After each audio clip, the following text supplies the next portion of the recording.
Hello everybody and welcome back to another episode of Minecraft Survival. I kind of broke a torch there, but anyway guys, today I have got quite a few things going for today's episode. So we're going to start off with me showing you what I did. I upgraded the sugarcane farm and it's right behind me, so if I click F5 again, boom, there it is. So as you can see, it's 3 stories high, like triple decker. And so yeah, it's pretty cool. I've got glass going over here. Thing is, you want to use sticky pistons with blocks, and that way you won't lose hardly any sugarcane. Before, with my old one, about half the sugarcane would just stay on the block of the sand that the sugarcane grows on. But now I only lose about 5 or 6 sugarcane throughout the entire farm every time it harvests. So yeah, I also have made it so that it harvests when the sugarcane grows up to level 2 instead of 3. So if I put this here, it'll trigger that one, and then as you can see, it'll get laggy. And wait for it, there's a big delay, but boom, it'll do 1, 2, 3, and then they'll all retract like that. And the third one will go, I guess. There it goes. Okay, I guess that was just lag. But yeah, this is the trigger mechanism. You may be wondering, dude, why don't you have it up to 3?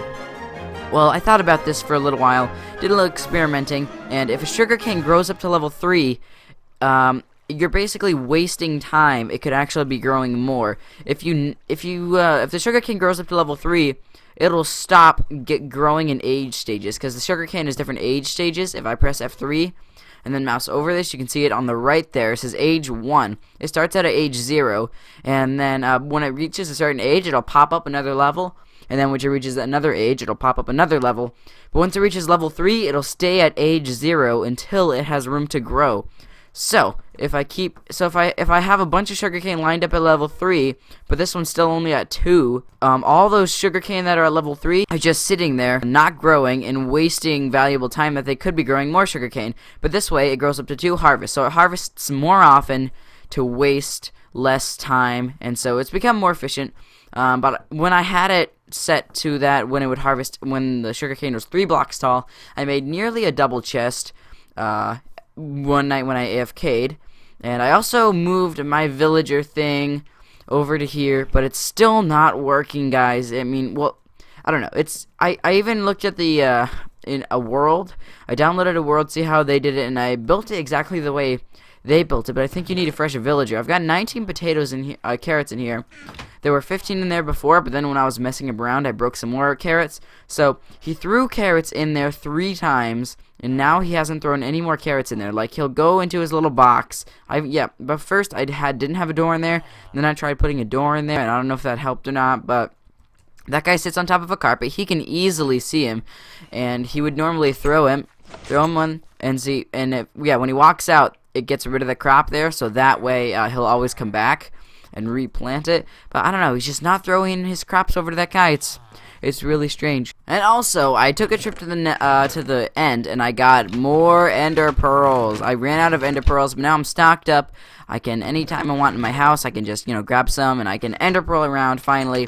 But also, I've made a little villager station, and before I go and show you it, I'll show you a little time-lapse of me building it. I built it for the main purpose of getting my favorite villagers from over there, putting them in there, and I'm also hooking up some farms. Here's a quick time-lapse of me creating it and bringing some of the villagers over. Enjoy.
Alright, so now that you saw that, I'll go ahead and show you what I have done extra to it. First off, I have wired my new improved sugarcane farm over to this, so now whenever I harvest sugarcane, it'll go directly to this farm instead of going somewhere else. So now I've got this, and I've also got that. So it's been harvesting. It was actually only like right there about 45 minutes ago, so you know it's pretty efficient. It should be getting a little more than a double chest a night now that I've increased the efficiency with that. But yeah, I've also put a farmer down here, and man, you get so much from a farmer. If I could get my automatic carrot farm going and an automatic potato farm, because you know when a trade locks up, say I locked up the potato trade, I could just trade with the carrot trade and all the other trades would refresh again. And so if I just had an infinite carrot and potato farm, it would be great, because that way I could just get like so many emeralds. But even just harvesting my gardens like normal, I've gotten already a little more than 3 stacks of emeralds from that, which is really cool. And if you're wondering why my house looks like this, it's because, well, a creeper came by and kind of blew it up. But also, another announcement is that I have finally have enough rare materials blocks to make 2 full tier beacons. Over here I've got strength 2, and over here I've got haste 2. So finally I have enough for that, and I've also got around 30 iron blocks spare. I had to use like some emerald blocks and some gold blocks to make it complete, but now I think I could use all iron blocks, and next time I move the beacon I'll replace those. Get out, no, get out, get a creeper. Oh, he died. Okay, cool. And so yeah, lots of iron golems have been spawning in here, which is really annoying when you're trying to get rid of the villagers you don't like. And I also died around 3 times getting these ender pearls back to my house. It was kind of annoying, but yeah. Another thing I want to do in this episode is see how where my spawn chunks are and the radius of it. So one way I thought of to test that would be to have a line of gardens stretching from way over there to way over there, and another line of gardens stretching from way over there to way over there, and then I would go and AFK for like say 20 minutes far away, like 1,000 blocks out, so that only the spawn chunks would be loaded. And when I came back, the crops that had grown all the way would be the ones that are in the spawn chunks, and the ones that hadn't grown at all would be the ones that are outside the spawn chunks. So I know where I need to make my AFK farm so that they work whether I'm in the nether or the overworld, or if I'm just somewhere else in the world entirely. Yeah. But last episode, we got that minecart. We got a lot more achievements, and I can't wait till I can get that last achievement, which is which one is it? I've got them all except for adventuring time. Discover all biomes. So discovering all biomes. Now, to complete all the achievements in Minecraft, which is kind of hard to do, we're gonna need to find I think all that I have left is I have found a jungle, but I think there's another different jungle kind of biome, and there's also a mesa biome, and there's also one more biome I haven't found. Yeah, so it's Mesa and the Mushroom Island biome. Mushroom Island biomes are cool because, well, no mobs spawn in them. It'd be so sick to just start a UHC, and then, you know, like, you start on an island, and then you boat, and you find a Mushroom Island biome. You could just cave there and not need to worry about mobs ever. That'd be so nice. But anyway, I also made a little something down here. It is a flower reproducer thing, and I'm starting to run a little low on bone meal here, but I could just get a ton more with my... Oh, hey buddy, you got regen, don't you? That's cool. You need to die, thank you. But yeah, this thing basically is a automatic flower reproducer. If you don't know, you can bone meal these 2 tall flowers and get them infinitely more to get like infinite dyes. So yeah, I've got a bunch of bone meal in there, and this will just keep reproducing over and over and over again, and I can get tons and tons of these things. Now I think I'll just toss them in my randomness chest, where things go if they don't have a place to be sorted into in the sorting system, which the item frames have deloaded again. I hate that bug. Hopefully it's fixed in 1.8.2, which is coming out soon. I'll only use 1.8.2 right off the bat if it's really good, and if it's, you know, if it's really good, I'll use it right off. But if 1.8.2 is only a little bit better, I'll wait for 1.8.2 Optifine to come out so that I can get better frame rates while recording for you guys.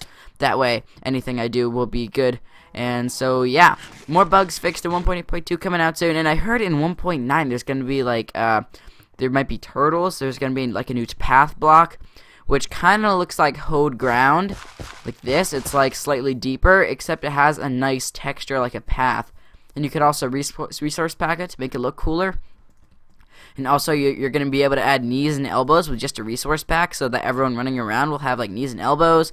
Lots and lots of cool stuff hopefully coming in the future. And I also heard there's going to be a new boss in 1.9, so Wither Ender Dragon and then one more.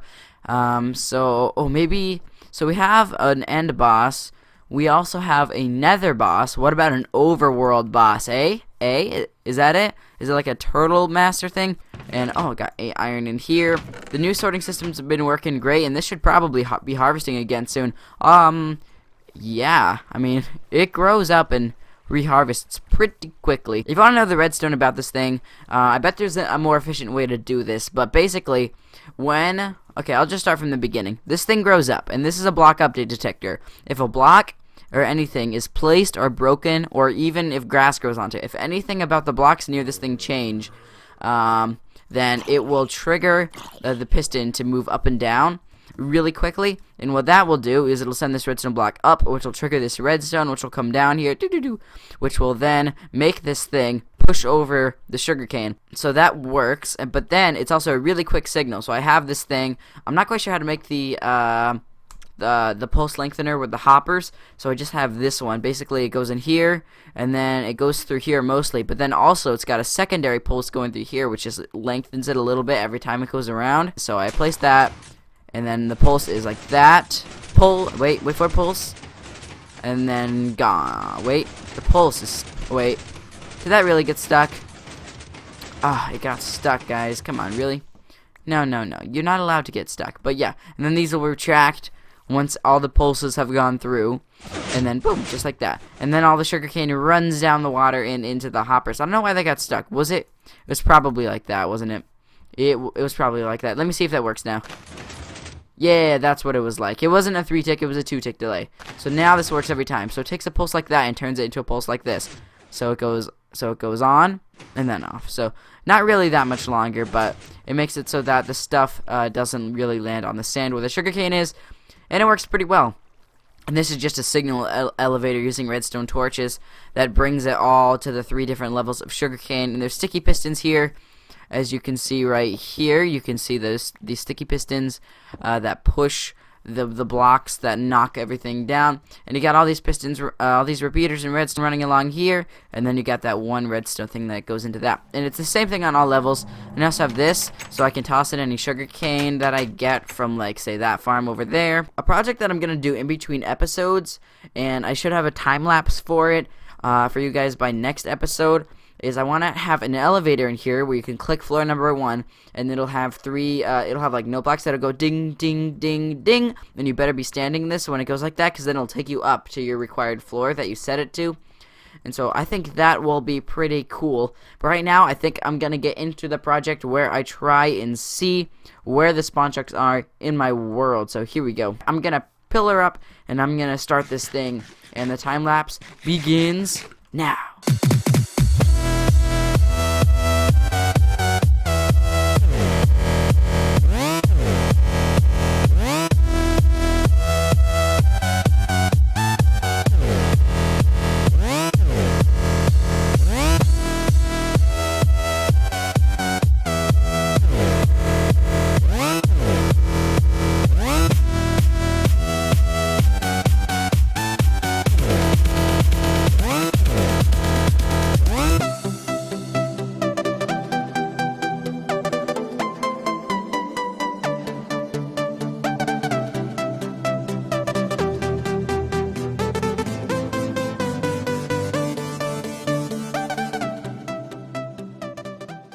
Alright guys, so that is all of the dirt placed, and now I see this thing over here. It's probably causing lag, so I'm gonna go ahead and turn that off. Boom, okay. Yeah, now that's off. This looks rather ugly, but it looks really cool though. It actually does. So yeah, I'm gonna get to planting all of these, and then I'm just gonna book it out of here as fast as I can. So now I'll continue this sort of speed up video thing with me planting all the crops now.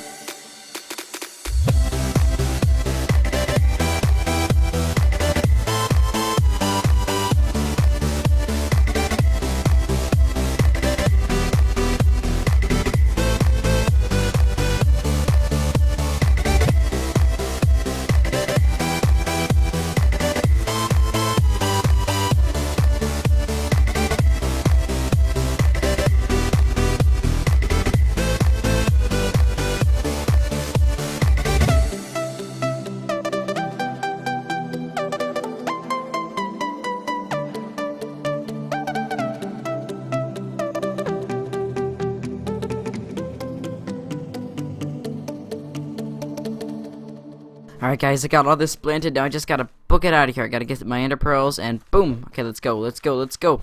Gotta unload these chunks. Well, technically they can't ever be unloaded. But I don't know. Was this all for nothing? Are spawn chunks just a thing that are on a server? Or I think they're in survival, but I'm not sure.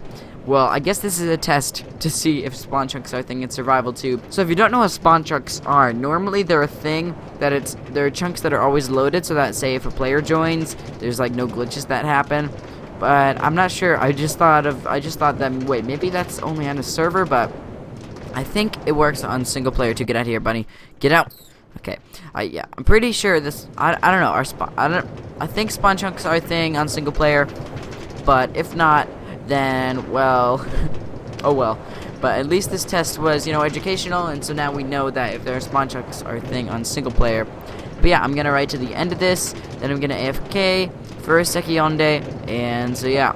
I'll be back. Alright guys, we are back after 20 minutes of AFKing, and now we're gonna go see what happened back at my house. Here we go, and I'm moving extremely slowly. This is kinda slow, but here we go. Here's another booster, and we're off. Now let's go see what happened at my house. See if spawn chunks are actually a thing on single player worlds, or if they're not. We're back. So let's go see what happened here. And if nothing grew, then I know spawn chunks probably aren't a thing. But I don't know. Is 20 minutes long enough to let stuff grow without any water or anything? I mean, it seems long enough. You'd think it'd grow a little bit in broad daylight. But, you know, whatever. Is the sun going down now? It should be anyway. I don't know. Shouldn't the sun be going down? I AFK'd for like 15-20 minutes. Unless the whole day-night cycle went through. So, it looks like some grew, but it doesn't look like anything grew more than a few minutes worth. So, if spawn chunks are a thing on single player, then it doesn't look like they do anything as of now. So, I'm going to take this down and be back. Look at that entity count. 600 entities in the loaded chunks now that this is all taken down, except for that one thing. I'm just gonna let that grow. Let it grow. No, please no, don't start now. But anyway, so yeah, one thing I also want to do this episode, seeing as this experiment was an utter failure, I do want to make a map room in my house. Or, actually, I think I'll make the map room in the castle, since I eventually want to start living in the castle. But not yet. For now, I'm just going to keep living in my house. But yeah, next episode I should have an elevator put in. And this episode I'm going to start a map room. So what I need for that is I need some compasses and I need a lot of paper. Obviously the paper is not a problem, seeing as I have a unlimited automatic sugarcane farm. So that's not going to be an issue. So, but one thing I do need is a little bit of iron, which I've got over here. So let's just take a few blocks of that. 10. That should be alright for now. I don't need a ton at this moment. So let's go like that. And then we'll go like that. And now we'll make a bunch of maps. This should be an achievement for maps, like Explorer or something. That'd be pretty cool. So we can put this in, all this leftover paper, into this chest. So I've actually never used a map on this world. But, so yeah, I think I should start the first one right here, and let's see what it looks like. Oh, that zoomed in pretty quick. Okay, here we go. And so let's go over here. So load it all in, and this looks really cool, actually. I'm in 1.8.1, so all the colors are more defined too. What's that? Oh, that's the redstone block. Oh, wait, what is that? Oh yeah, over here, the redstone block that is used for this farm right there. You can see a little red dot on the map, and there's also that blue thing. What is that blue thing? Oh, it's a beacon. So they even added a color for a beacon. They have all the water and the flowing water and the quartz. I think all the corners are loaded. Get out of here, zombie. So now I need to get to the edge of this one, which is right over here. Now I can do this one, and it should make another map. And so, yep, now we got this one. But yeah, if you didn't know how to use maps, this is how they work. So I think I'm going to get some of these maps loaded, and I'll be back to put them on the wall. Alright, so I'm here in my second story of my castle. I made some item frames. I got a few maps. I don't quite have all of them. But I kind of want to make it like here on the second floor. Maybe over here. Although the elevator is going to be going over here. So I'm not quite sure where to make it. Maybe I'll just make like a... I'll just make a board here in the like, kind of like on the corner corner here. Maybe just like a little thing here with the map on it. I could always expand it in the future, or have it in like my underground base part. So let's put this over here. Plop down all these item frames real quickers. And I think, is that the middle? Oh wait, that's not a map at all. Okay, so there's that one. And then there's also this one. No, that's not that one. I think this one is that one. Yeah, wait, no. Did I click it? And then this one was like there. Oh, that looks really cool. Okay, so now I need to go over there and over the wall a little ways. So I'll be back when I load this map. Alright, let's load this map, and boom, there we go. We got this map. We need to load in all the corners there, so if we walk over there, come on. Okay, everything is loaded. So this one should be right there. Kabunk. Oh, I turned it. There we go. So it's kind of like a little river. Oh, that I have inlet going into my base, and it kind of leads out there, so that could be like, oh, that's cool, like a shipping port that goes all the way to my base. Now I have the entire left side. I only have 2 maps, so I've got to make 1 more map. Alright, let's go ahead and craft this thing up with the compasses. Boom. Okay, so now we need to, actually, I got too many maps. Let's put the leftover paper back. Now let's finish these last 3 maps. So, if I look over here, let's see, I need to get outside the wall into where that river bend is, and that should be plenty far enough. So let's go over here, and this will be the middle map, I think. Nope, don't trample. Okay, there we go. And also I'll also harvest this farm. So yeah, that goes out there, and then I need to do the next map over here. So if I click this, boom. Okay, we got a map. Right click, boom. We got a map. Boom. Okay, now once I get this one loaded in, well, now it's time to get back and put these on the wall. Alright, guys, I'm back, and I've got the maps, and so I can put this one in there. Okay, that's right, and then, oh, 3 for 3, boom, perfect. So now the map is complete, sort of. Well, it doesn't really look symmetrical, because, oh, you can see me there, looking at the corner thing. It's kind of, I don't know how to get rid of that, but I probably need to add another row here to make it look more symmetrical there. But yeah, that is the map for now. I'll add another layer, like I said, to make it more bigger, so that is in the middle. But anyway, guys, I hope you all enjoyed today's episode of Minecraft Survival. I got a lot done, and next episode I'll be sure to add an elevator into there. And the map room just didn't quite fit in there, although it might now, since that's going to be an odd number for a map. But anyway, I hope you all enjoyed. I'm also going to take that down. Hope you enjoyed this episode of Minecraft Survival. And if you did, remember to leave a like and subscribe if you haven't already. And I will see you all in the next one. Goodbye, everybody. Woo! Yeah. Goodbye.